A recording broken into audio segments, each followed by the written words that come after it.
Señor Juan Milián, usted hizo un libro premonitorio, ¿no?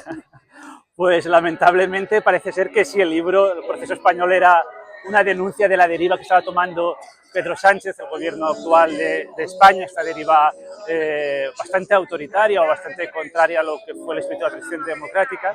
Era una denuncia y parece que él se lo haya quedado como un manual o como una hoja de ruta de lo que tenía que hacer, ¿no? Y realmente es preocupante esta deriva. Sí. ¿Pedro Sánchez ha copiado el proceso o ha copiado los métodos del proceso? Totalmente. A ver, lo que pasó en Cataluña entre el 2012 y 2017, ese populismo, ¿no?, que cogió el separatismo o el catalanismo, de alguna manera lo está reproduciendo Sánchez en lo que son sus dinámicas, es decir, en la mentira permanente, la mentira como sistema, incluso miente cuando no es necesario, ya es miente compulsivamente, en la degradación de las instituciones, es decir, en encargarse todo lo que son controles, contrapoderes, en concentrar todo el poder en el Ejecutivo. Será un poco también la idea de Puigdemont, si te acuerdas, en las leyes de transitoriedad jurídica, era toda una concentración del poder en el Ejecutivo. Eso mismo está haciendo Pedro Sánchez, es decir, socavar todos los pilares de la democracia liberal moderna y después, lo que es quizás peor, que ya es decir, es esa manera de destrozar la convivencia, la concordia, esa manera de dividir la sociedad desde el poder, de alguna manera incentivar o instar desde los poderes públicos, políticos, a la división de la sociedad. Aquí en Cataluña se hizo entre independentistas y no independentistas, ellos le llamaban entre demócratas y no demócratas, entre los que están a favor del referéndum y los que no. Y el gobierno de España pues fragmenta de muchas maneras, ¿no? Los que están a favor de Pedro Sánchez o los fascistas, la fachosfera, todos aquellos que no le reímos las gracias, pero también en lo que se conoce como la política de identidad, ¿no?, entre hombres y mujeres, entre diferentes colectivos, ¿no? Y eso al final está construyendo una sociedad, digamos, casi paranoica, ¿no?, en la cual se ve al otro como el enemigo, como el adversario, y así es como se destruyen las democracias, ¿no?, dejando de confiar en el otro, en el vecino. De hecho, aquí no era entre demócratas y no demócratas, sino directamente entre demócratas y fascistas. Sí, todo el resto éramos fascistas, ¿no? Incluso este concepto, ¿no?, de llamar fascista a todo aquel que no piense exactamente como tú, ¿no?, a la mínima discrepancia ya es señalado como fascista. De hecho, entre los propios independentistas había debates en el Parlamento que parecía que se acusaban, ¿no?, de ser el enemigo, ¿no?, o participar, ¿no?, con los opresores, con los torturadores, con los letras. Bueno, así no se puede vivir. Una sociedad en la que a la mínima discrepancia te acusan de facha o de hacer antidemócrata es, de hecho, es una actitud realmente fascista esa, la de acusar al que piensa de un poquito diferente. Ya no estamos hablando de grandes diferencias ideológicas, que quizás no las haya en la sociedad actual, sino a la mínima discrepancia ya se acusa, se ataca, se señala desde el poder político de una manera que está provocando, como digo, esto al final tiene un objetivo. Cuando tú estigmatizas tanto al que piensa diferente, lo que quieres es cerrar filas cuando tienes problemas para gobernar, porque gobiernas con aquellos que están en contra de España, en contra de la democracia, o porque tienes casos de corrupción en tu entorno, ¿no?, que es lo que pasó también un poco aquí con los Pujol, ¿no?, se está reproduciendo ahora con el gobierno de España. Es exactamente lo mismo, la misma retórica, la misma forma de gobernar.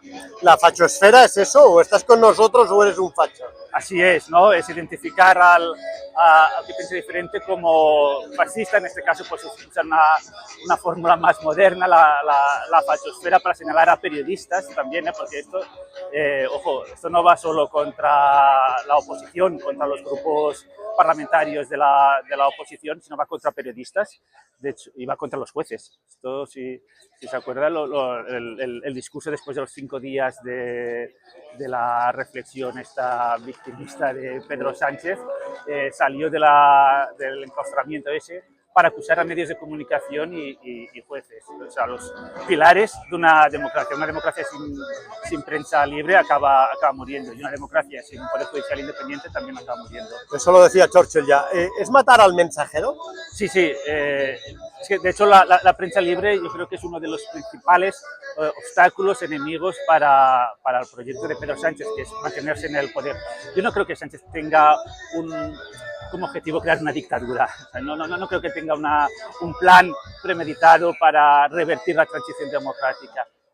Pero sí que pienso que él no quiere tanto la democracia como se quiere a sí mismo o quiere el poder, ¿no? Entonces está dispuesto a laminar, a socavar todos los pilares de la democracia, y uno sin duda es la prensa libre, lo que está tramando contra la libertad de prensa en España es terrible, y por suerte estamos en la Unión Europea y espero que algún día la Unión Europea actúe contra los planes de Pedro Sánchez, como está haciendo con Orbán o como hacía antes con Polonia.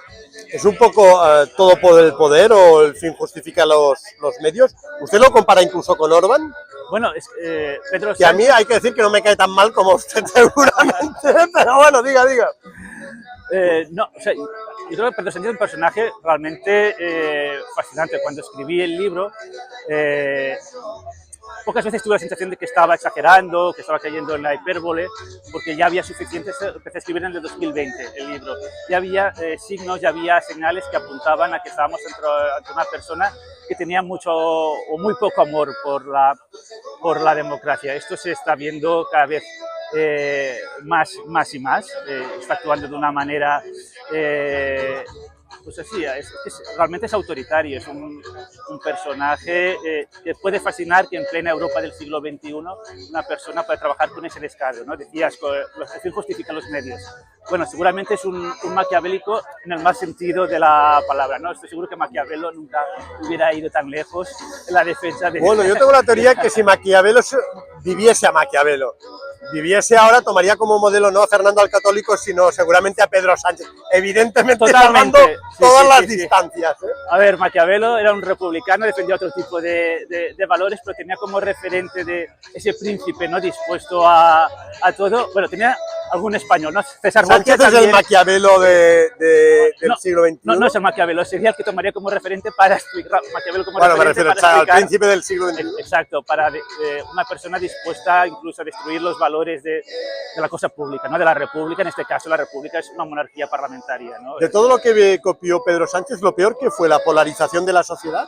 Seguramente todo va unido, ¿eh? O sea, no conseguiría polarizar la sociedad sin la mentira, y no conseguiría polarizar la sociedad sin ese uso, digamos, maquiavélico de las instituciones públicas, ¿eh? El resultado es terrible, es esa polarización de la sociedad, es convertir la sociedad en algo en lo que a priori nadie de nosotros querría. O sea, nadie razonablemente, o una persona razonable, querría vivir en la Cataluña del procés, convertir la sociedad en lo que el independentismo convirtió a Cataluña en el año 2017, ¿no? En esa polarización, en la cual no veíamos al otro como un adversario ideológico, sino como el malo.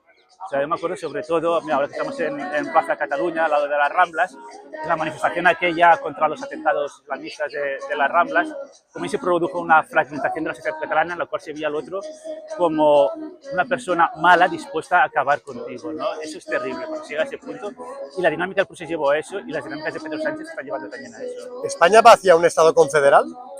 Bueno, esto es muy problemático porque yo creo que con las alianzas de Pedro Sánchez se están haciendo unas cesiones, se está de alguna manera prostituyendo lo que era el espíritu de la transición y el alma de la Constitución española, ese Estado autonómico que venía a ser un Estado federal, muy parecido a lo que es un Estado federal, tocando dos o tres cositas.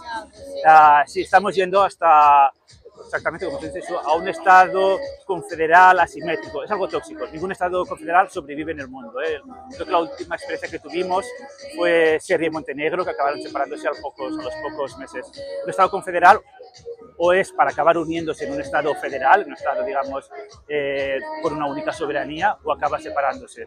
Suiza, por ejemplo, que lo ponen como ejemplo, no es un Estado federal. En un Estado federal las partes pueden separarse, y eso es hacia donde vamos, que sería cargarse literalmente lo que es la Constitución española y cargarse lo que es en esencia la soberanía del pueblo español. Señor Juan Milián, le dejo porque creo que tiene trabajo.